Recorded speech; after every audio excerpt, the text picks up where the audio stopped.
The rise of quiet quitting and employee disengagement in the modern-day workplace, the psychological theories and organizational impacts that help to drive the phenomenon.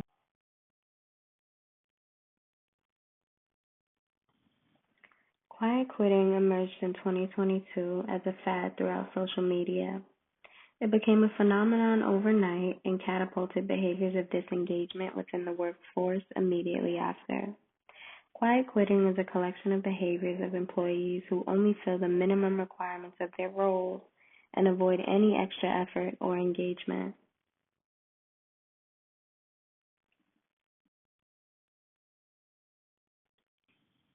Statistics help to provide real-life details to the issue of quiet quitting. In 2022, a TikTok video helped to influence generations of individuals who are part of the workforce today, helping to generate a record year of resignation submissions.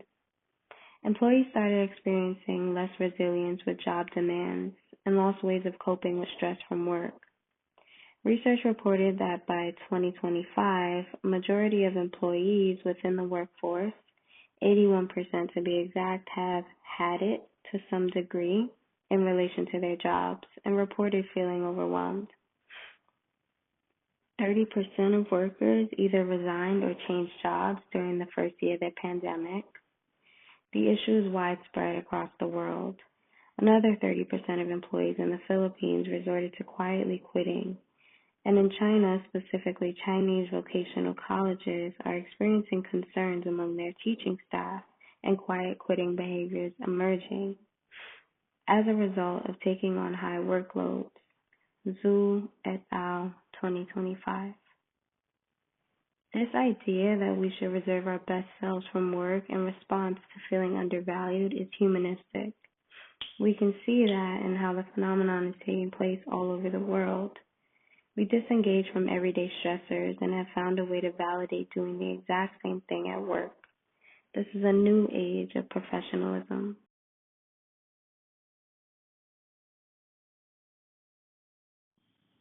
There is research and frameworks that help us understand employee disengagement that involve psychological theories of engagement.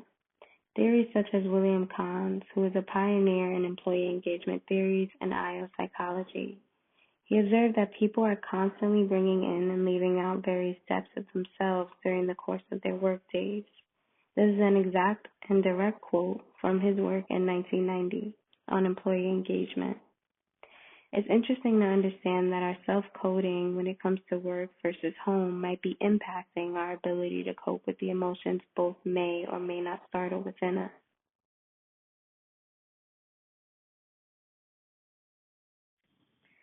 His model of employee engagement involves three dimensions: cognitive, physical, and emotional. If an employee is feeling neither engaged emotionally or physically or cognitively, they are considered to be disengaged within their work. To be engaged physically would be described as being productive on an active level, involved in decision-making processes. Kahn described an employee flying around in their work. If you've ever experienced a rush of energy with your work task and feeling extremely productive, then it's easy to understand his meaning. I myself recall wanting to be so good at my job that I would literally fly from point A to point B, proving that I'm quick on my feet. Kahn suggests that an employee who is cognitively engaged would have a general and meaningful understanding of their job's vision and expectations. And an emotionally engaged employee feels a sense of belonging and connection with their organization and the relationships developed there. There is a sense of purpose attached to what they do.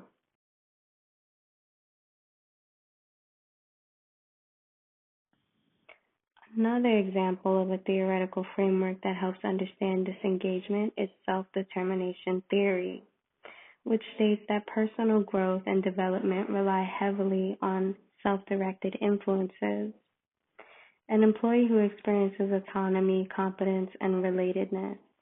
Much like Kahn's theories, these are emotional components that impact the interplay between an employee and their employer. A person who has a sense of autonomy over their work and decision-making, and an individual who is related to their work on a personal level, who can also feel confident in what they do and what they produce at work would be considered an engaged and effective employee.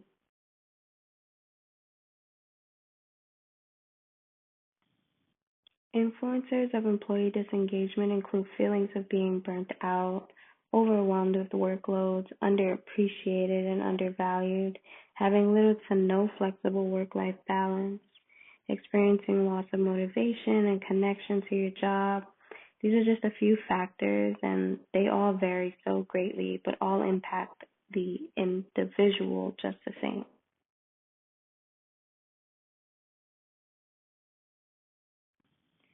Employee burnout can be considered a huge motivator for employee disengagement and a mediator of quiet quitting. It comes from taking on an overwhelming amount of work with no time for leisure. It can also come from personal stressors as well. We can feel burnt out when doing almost anything that asks more of what we're able to give. As it relates to work, it puts a dark cloud on routine. It makes coping difficult and quitting seem more feasible.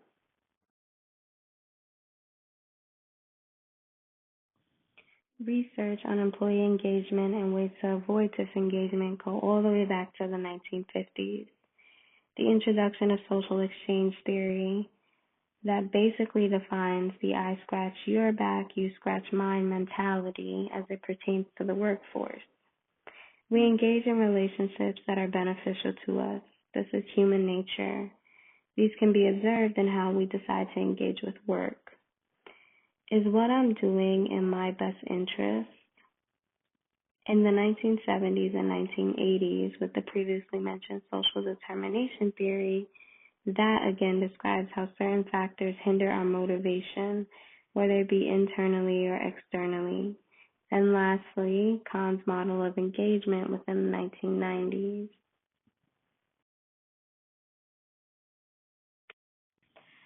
Potential sources vary. This map just names a few. Organizational factors that range from poor work culture and leadership to social and societal influencers like pandemic-related stressors. I wanted to touch base on the possibility of generational factors as well. As the workforce is now a melting pot of different generations, dynamics and differences in attitudes towards work could also impact an individual's ability to develop relationships at work that would ultimately benefit them and help them engage in social exchange theory. I also thought it was good to note the shift in organizational structure to remote work post-pandemic. How working from home can lead to micromanaging and unrealistic expectations of employees who are remote.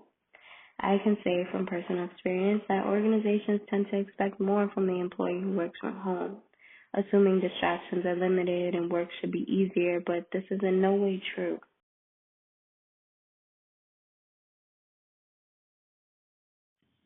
Long-term impacts include a downfall on both sides of the relationship. Mental and emotional well-being can be impacted for the employee who is choosing to isolate and avoid engagement but remain at their job 40-plus hours a week. The employer also loses productivity and any hope for creativity and innovation that would typically derive from the engaged employee.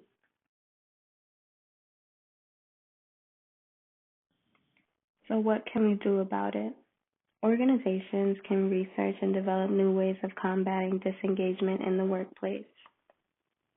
They can offer more flexibility and recognition. Employees can advocate for themselves and prioritize well-being by taking time off as needed. Taking time off when you're close to feeling burnt out is not a crime. It's necessary to remain engaged in the way that you prefer. Bringing your preferred self, as Kahn suggests, to work is also a great way to avoid disconnecting from what we do. These are a few solutions that can be useful in addressing the issue at hand.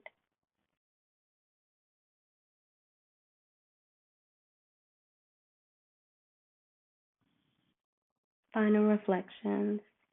Quiet quitting should be taken seriously, should be seen through a psychological lens and addressed using psychological theories. It's a result of feelings of being overwhelmed and disconnected. And addressing the signs early can help to develop new strategies to avoid social media phenomenon from taking too much precedence within the workforce, because no one wins with a disengaged employee.